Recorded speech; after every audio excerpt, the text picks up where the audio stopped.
Good evening. My name is Ashley Holland, and I'm the Assistant Curator of Art Bridges. I want to begin by saying that we are all on Indigenous land. As a Cherokee woman living outside of my ancestral homeland, I thank my relatives, including the Caddo, Quapaw, and Osage, as I reside in what is now known as Arkansas. Museums and art have long been colonial tools which were used to diminish or even erase Indigenous realities. In acknowledging the ancestral, historical, and contemporary presence and important contributions of Indigenous peoples of this land, we begin the first important step in decolonial practices. Cross Pollination examines landscape and nature in American art from the 19th century to today. This exhibition upholds the very pillars of Art Bridges' mission to expand access to American art while energizing the field in exciting and innovative ways through collaboration and commitment to engaging new audiences. On behalf of Art Bridges, I want to thank the teams from Thomas Cole National Historic Site, Olana State Historic Site, and Crystal Bridges Museum of American Art for their vision and commitment to this show. I would also like to congratulate the Kummer Museum of Art and Gardens on being the premier venue. We are all excited to see the exhibition. Thank you.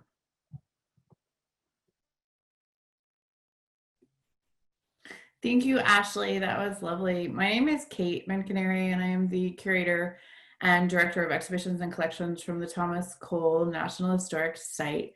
It's a great pleasure to be here today and with the co-curators and all of you. The exhibition Cross Pollination, Heade, Cole Church, and Our Contemporary Moment was originally inspired by Martin Johnson Heade's series, The Gems of Brazil.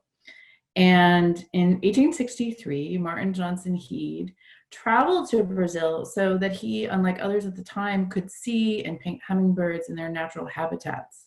The series of paintings that resulted is extraordinary. They're intimate bird and habitat paintings that are unlike the naturalist drawings that were being made at the time, but they are also unique from the expansive sweeping landscapes that were being made by artists and Heade's contemporaries like Frederick Church. This unprecedented series drew from the imagination and science, and it feels like they illuminate nature themselves and the life cycles of these pollinators and their connection to their environment. The project and these paintings feel really resonant right now in a moment when there's so much at stake. And with this exhibition, we wanted to show why this body of work still really matter today and its influence, the work of Thomas Cole and Frederick Church, and look at them in conversation with artists working today who also celebrate the natural world and wrestle with its fragile but wondrous interconnections. Through this lens, cross-pollination as an exhibition expands outward to look at nature, pollination in nature and ecology, but we're also really thinking of pollination as a metaphor between the interplay between art and science, the relationships between the artists, and the connections across centuries from the 19th to the 21st.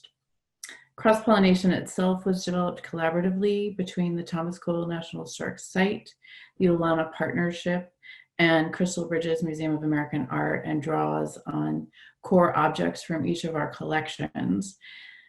We'd all probably like to thank the many people who contributed to this exhibition, which we began developing in 2017.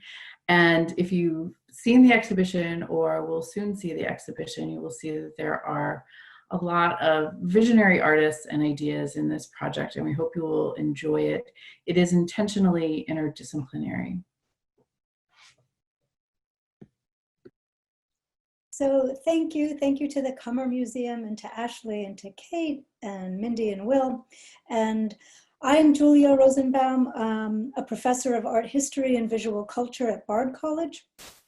And the artwork in the cross-pollination exhibition offers, as you will soon see, both a meditation on the natural world and a call to action.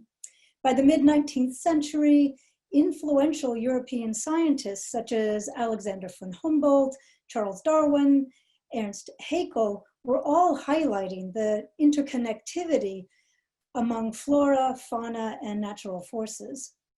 Indeed, Haeckel coined the term ecology at this time, defining it as the science of the relationships of an organism with its environment. Heade's hummingbird paintings resonate with these ideas, as does Frederick Church's South American vistas that were directly inspired by Humboldt's investigation of nature throughout the southern part of the continent. Interestingly, by the 1880s, Martin Johnson Heade was not only painting, but writing about birds and their habitats. And like Thomas Cole before him, who also took to activist prose, Heade condemned the unrestrained use of natural resources, arguing against environmental degradation and for protective measures. So ecological fragility and balance are themes that the show's contemporary artists ask us to confront as well. Drawing on the latest scientific studies, close observation of nature, and imagination, their works challenge our assumptions and push us to see differently, whether that's visualizing species loss, showcasing examples of resilience in the natural world, or even complicating the very terms, nature and the natural. As all of the artists in the exhibition point to, art and science are not opposite poles, but more complementary approaches to understanding the place of human beings within the natural world. So thank you. Thank you, everyone. And it's nice to be with my colleagues this evening and speaking with you all in Florida. I'm Mindy Besaw. I'm the Curator of American Art and Director of Fellowships and Research at Crystal Bridges. Cummer is the perfect venue for this exhibition. By some accounts, Heade was the first European American artist of stature to settle permanently in Florida when he purchased a home in St. Augustine in 1883. While certainly he painted the gems of Brazil decades earlier, the writing that Julia just mentioned all happened while he was in Florida. Here too, Heade and his wife befriended a ruby-throated hummingbird who returned to their feeders for seasons. The 16 gems of Brazil are a highlight of the Crystal Bridges Museum collection. They're arresting, inspiring awe and wonder for the natural world. As the centerpiece of the exhibition, they prompt consideration of cultural and artistic influence, exchange, interconnections of art and science, and of course, an opportunity to think about ways art has inspired advocacy for nature from the 19th century to today.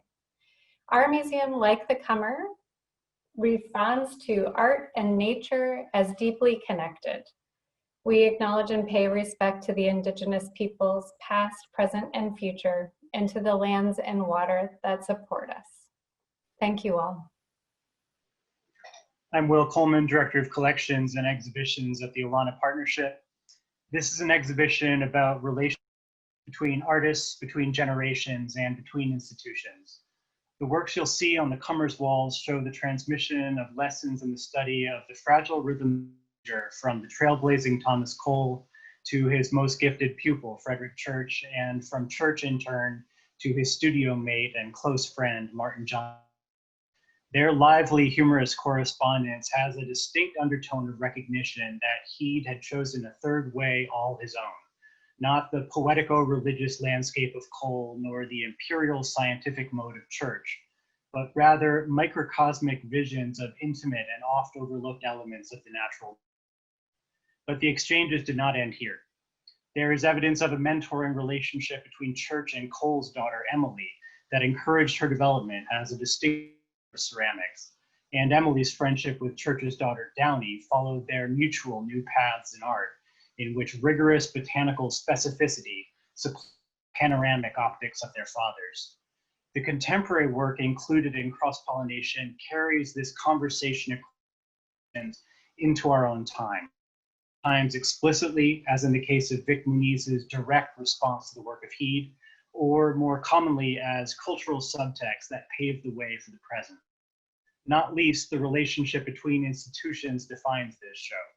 You'll see a variety of loans from the permanent collections of the Thomas Cole National Historic Site, the place of American landscape art where Church was a student, Church's iconic estate and masterpiece, Alana State Historic Site, just across the Hudson River, where Cole's son was the and a Heade canvas has pride of place in the art collection, and the Crystal Bridges Museum of American Art, where some of the masterpieces of all three artists in dialogue with contemporary work in a natural setting like no other.